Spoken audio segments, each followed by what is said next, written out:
Marcus and Kelly. Thank you so much for joining me for Talent Month. Hi Gary, how are you? I'm good. I'm good.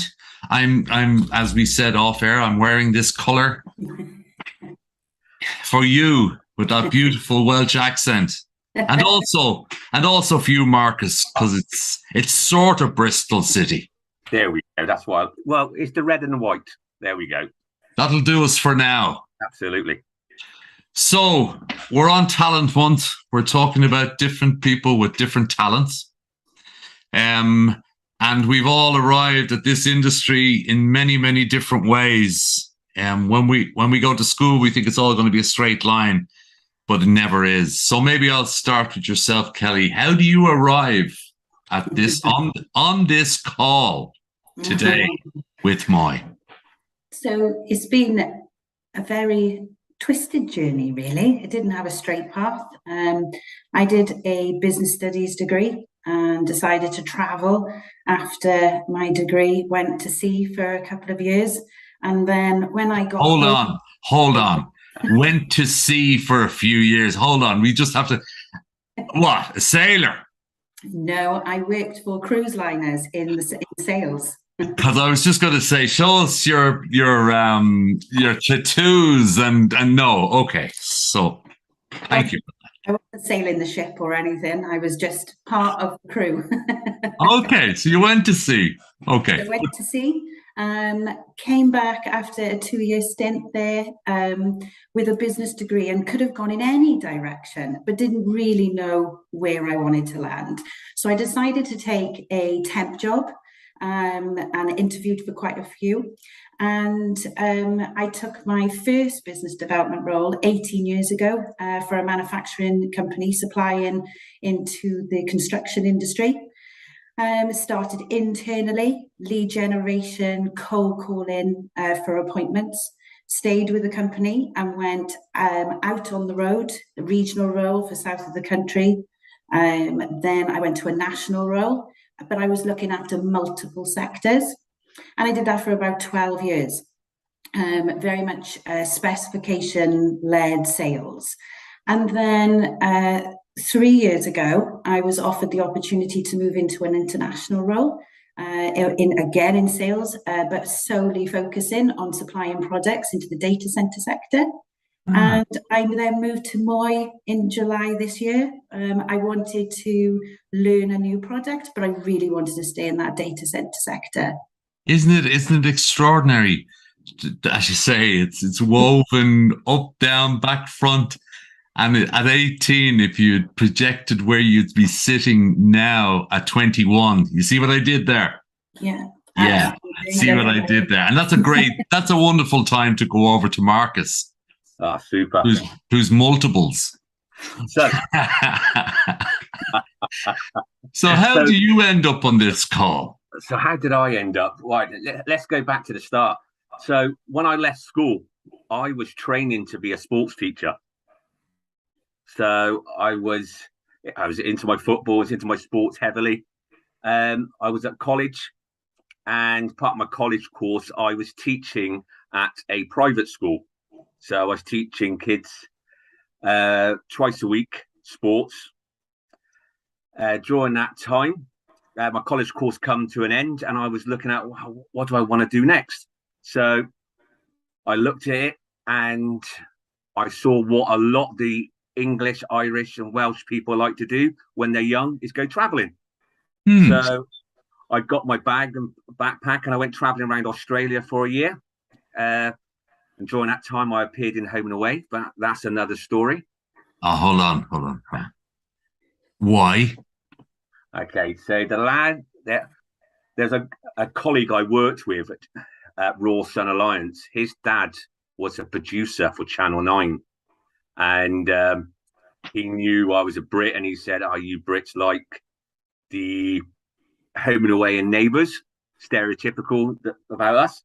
And I sort of said yes. And he goes, "Well, if I can get you a walk-on part, would you be up for it?" I said, "By all means."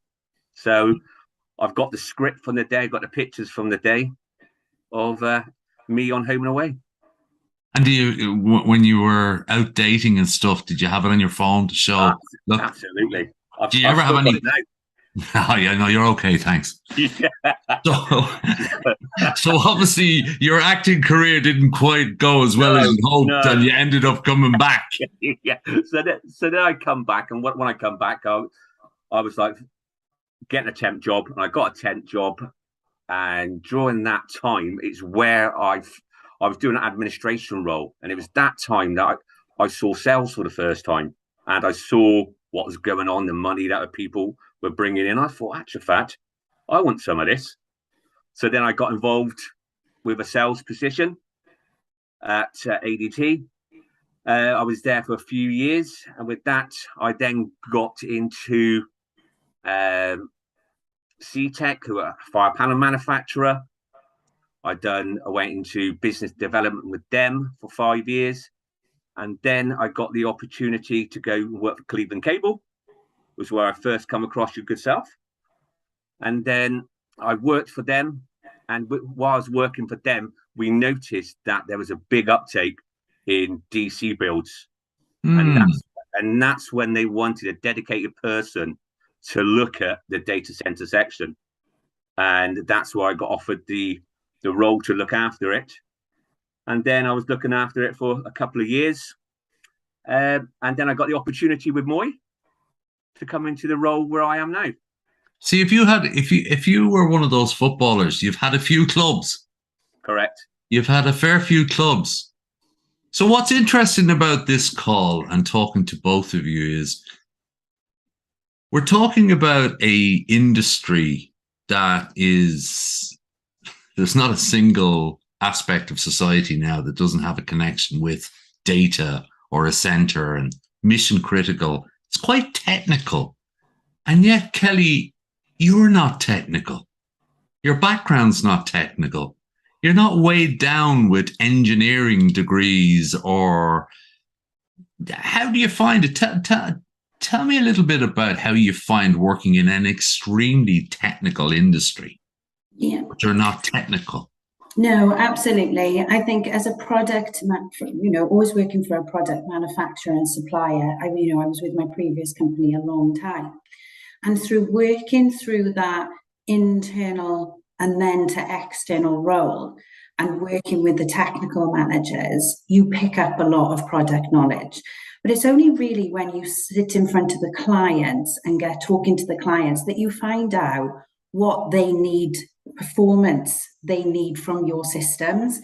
And I've been very lucky to always work with very good technical teams. So it's my role to spot the opportunity, to be creative and open the doors into the key influencers and the clients and architects that are in that industry.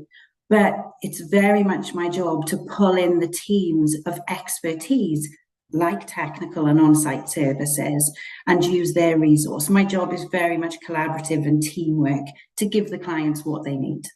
So you're the Jurgen Klopp of the team sort of type of thing. You're the pulling it all in. Yeah, it's a problem when you have to substitute the centre forward when he's just scored 2 goals. That's the challenge, isn't it?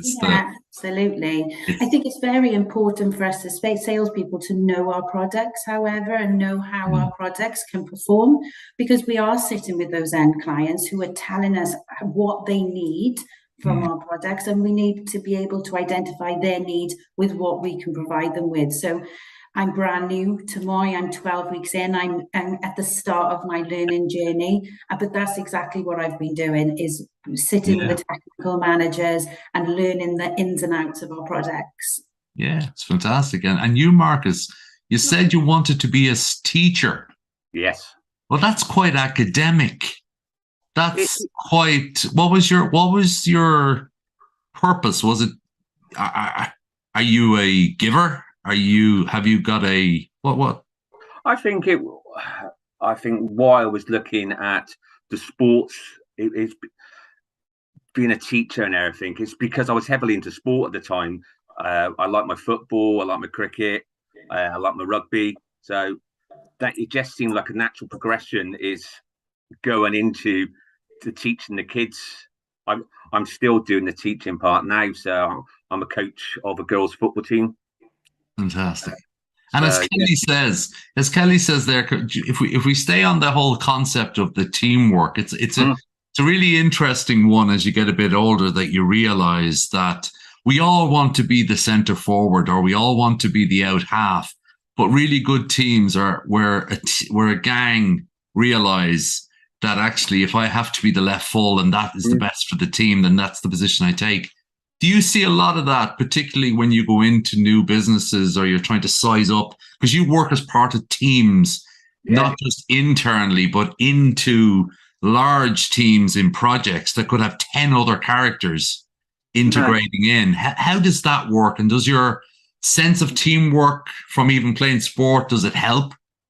Definitely. Look, for my role and how I see it moving forward is I like to align myself with the right people around me.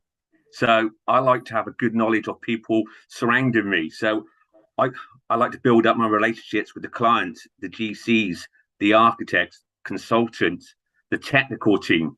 So at the end of the day, I'm only a phone call away from finding the answers out that I want, because I've got the right support around me. And that's the way I'm looking at it. And that's the way that me and Kelly are working at the moment together in our role, is we align ourselves with the right people to help us move forward, to help business for MOY. And isn't it really interesting? And I guess this is also part of this sort of, you really at the end of the day should have listened more than you spoke. But it can be hard. But I think that was the old saying, wasn't it? God gave us 2 ears and 1 mouth, and try and use it in that proportion, you know? Not saying which God it is now. We won't go down that rabbit hole for this particular call. So listen, we're back 3 years in your case, Kelly. You're 18 and you're talking to yourself, and you have the opportunity to do this. And you can say to yourself, what are you telling yourself to do more of and to do less of? Because today, as it turns out, in Ireland anyway, maybe the UK, there's been offers sent out to kids who got their exam results, and they got offered roles and jobs, or no, sorry, college positions. And there'll be some really happy and some not so happy. But as all of us realize, that was only just my starting place. You know, what would you tell yourself personally at 18 when you UK GCSEs, is it? Yeah, GCSEs. So I did GCSEs, I did my A-levels, I went to university. I don't think I knew what I wanted to do at GCSEs. All I knew, I wanted to go on and learn more. And what did you study in university, for instance, did you say? Yeah, so my family background, they've always owned their own business. So that's really why I did a business degree. You know, my dad is Irish, my mum is Welsh. So we're all natural salespeople, and they had their own business. And I knew that I was, you know, probably going to go down the sales side, but I really wanted to learn every aspect of business. So I did a business degree. I think that I looked at myself and went that I'm good with people. I'm really good at customer service and the social aspect. And, you know, they're my soft skills. And sales jobs are very accessible, no matter what industry or sector you go into. You know, you've got a high earning potential, there's job security there. So I would encourage anyone to, if they've got those soft skills of being personable and social and have a real drive for customer service, to look at a sales position. And those skills are transferable into other positions, because once you're in a business and an industry that you love, you will naturally find the path that you want to go to. I also did marketing as part of my degree, and I love, in my past company and this company, love getting involved in that marketing side as well. So, you know, try and look at, I suppose I tell myself, I tell someone else exactly what I told myself. What are you really good at?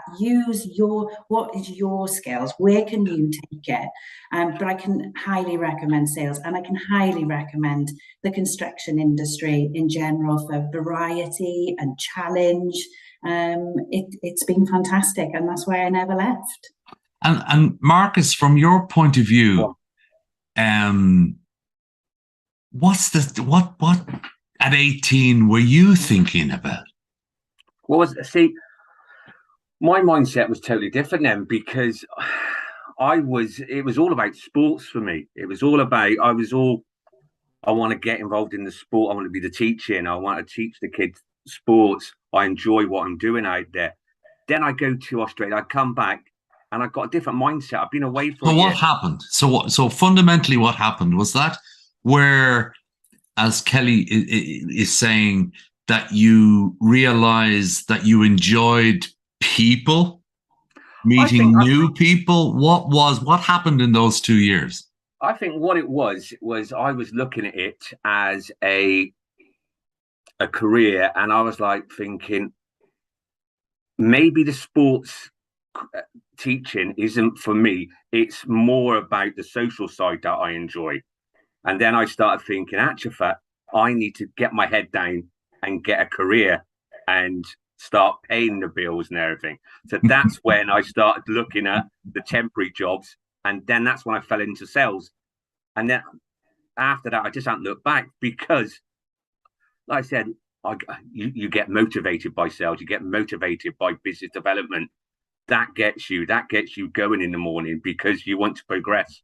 Mm. I've been involved in sales in some capacity since I was thrown out of engineering because I was so bad. I was such a bad engineer. Never problem starting. The big problem was finishing.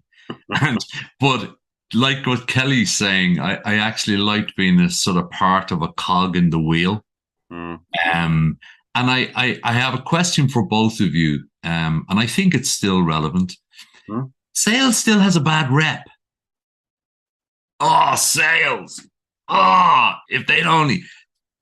Why is that, Kelly? Why do you think that is? No matter how many generations, no matter how many software platforms we have that collaborates us all together, it's still, sales. Why do you think that is? Or is it? Tell me I'm wrong. I think that I think it's your experience of maybe a salesperson can send you either way. So I get sold to, and I want to give them tips all the time.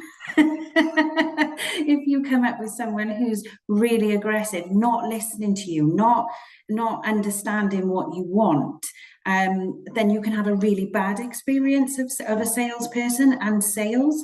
But as a salesperson, you learn that you need to stop and you need to listen to what your client wants, and then create and inspire them to follow you on what you're offering. Yeah. So, I think that, good or bad experiences of sales, it's down to the salesperson. You don't want to be too pushy. You can't be too arrogant, and a lot of people will sell you something and then walk away. Yeah. Whereas the key is to sell not only a product, but a service, and really excel in your customer service, so that you'll continually get repeat business. Well, wasn't that always the objective? Was that the first sale is always, well, not always, but the first cold call or the first whatever is the salesperson. But then the continuation and the recurring is usually the service team delivering it. Yeah. So you better be nice to them. Yeah. Absolutely. You need them. Be nice to them, because they can kill you on, that sales guy. No, saleswoman. So it's been really interesting, but I'm going to give the last word to either of you. And it's more sort of a difficult one. 10 years from now, do you still think that there's a role for what you're doing now, or different? Is it different? Do you want me to go first, Marcus? Yeah. Go on in.